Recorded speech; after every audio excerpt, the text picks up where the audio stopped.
In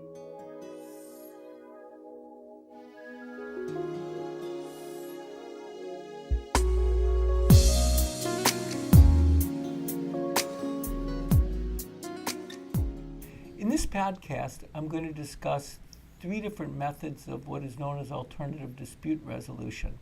It's alternative because it's designed to keep clients out of the court system, which can be very destructive, not just destructive financially, but also destructive emotionally and harmful to their future relationship, which is critically important if there are children involved.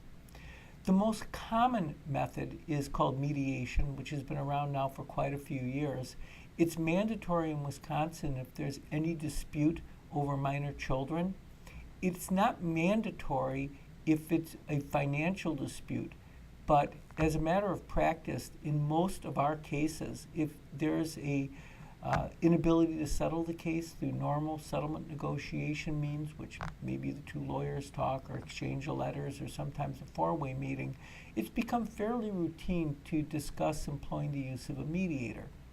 In mediation, a third party comes involved, and it can be a retired judge or maybe a lawyer that both attorneys respect a great deal. And it's that person's job to try to help the parties come to a resolution. There are different ways of doing mediation, and the style and the manner that's used depends on the individual case.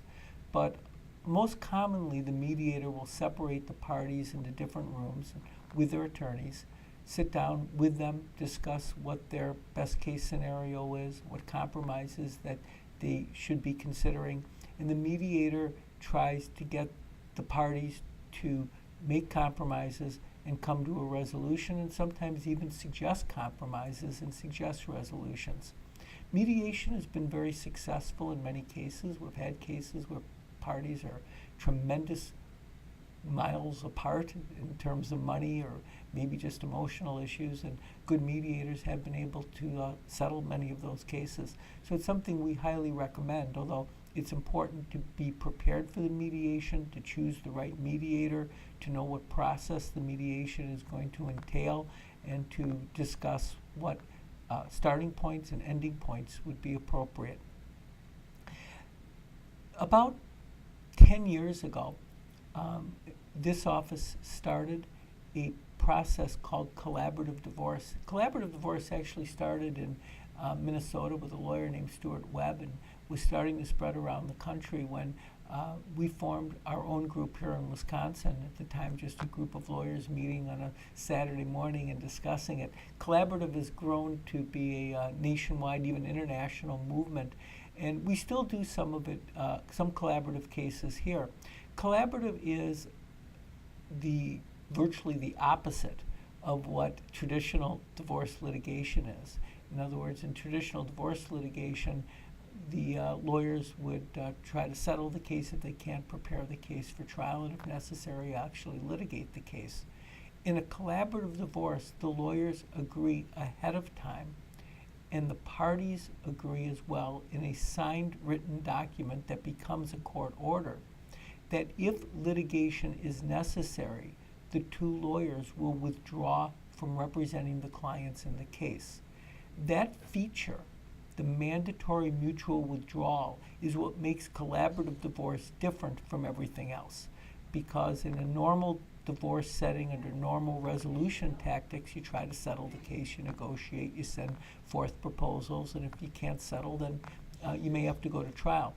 Collaborative main difference is if the negotiation process failed, the lawyers have to withdraw because they've been hired only for the purpose of negotiating a settlement.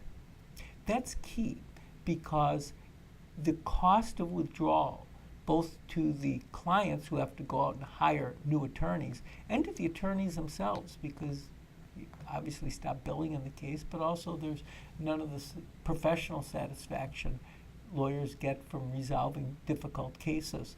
All of that is lost. The clients have to pay the money to get a new lawyer. The lawyers lose the client. And the goal of collaborative divorce is to take the threat of litigation off the table, force the parties to try to come to resolutions if necessary, but hopefully do it without force, because without the threat of litigation, the goal is that it lends to a more favorable, positive atmosphere for negotiations. I've handled a number of collaborative cases. I've had a couple that have failed. I've had some that have been fairly successful, and I've had some that have been highly successful. The individual facts of a case are very important to assess as to whether or not collaborative divorce is right for that case. Certainly in a case which involves domestic violence, a case where there is any alcohol or substance abuse, even in cases where there is severe emotional abuse in the case, we're very, very careful in terms of whether or not that is an appropriate case for collaborative divorce. It might be depending on the circumstances, if there's counseling involved and therapists available, and sometimes even psychiatrists and medication if we're dealing with a mental illness issue. But it has to be very, very carefully reviewed by the attorney in the individual case as to whether or not there is a high likelihood of success. About 2 or 3 years after I started the collaborative group in Wisconsin, I started another process called Cooperative Divorce, and that's grown as well in Wisconsin, in which there's an organization of lawyers who handle cases on a cooperative basis. Cooperative divorce is very similar to collaborative divorce in many aspects. It is a commitment to a settlement.